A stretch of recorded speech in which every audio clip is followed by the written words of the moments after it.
చాలా రోజులైంది ప్లాన్ చేసుకొనైతే వెళ్ళామని చెప్పాను కదా! యెస్. అదే ఒరాయన్ మాల్.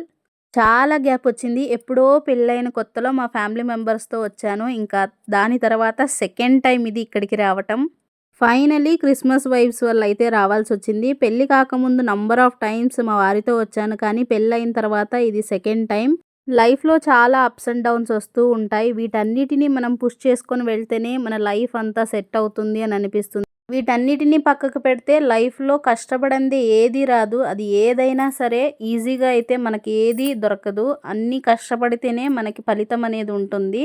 పెళ్ళైన 3 ఇయర్స్‌లో లైఫ్ నాకు చాలా నేర్పించింది. వీటిలో మన సొసైటీలో దేనికి వాల్యూ ఎక్కువ ఇస్తారు అనేది మీరే కమెంట్ చేయండి. మేబీ అందుకే అంటారు ఎవరి మీద డిపెండ్ అవ్వకూడదు అని. ఈ పాటికే మీకు అర్థమైపోయి ఉండాలి. అర్థమై ఉంటే ఖచ్చితంగా కమెంట్ అయితే చేయండి. అలాగే వీడియో గనుక నచ్చితే లైక్ ఇచ్చి సబ్స్క్రైబ్ చేసుకోండి. ఇంకా చాలా విషయాలు నెక్స్ట్ వీడియోలో మాట్లాడుకుందాం.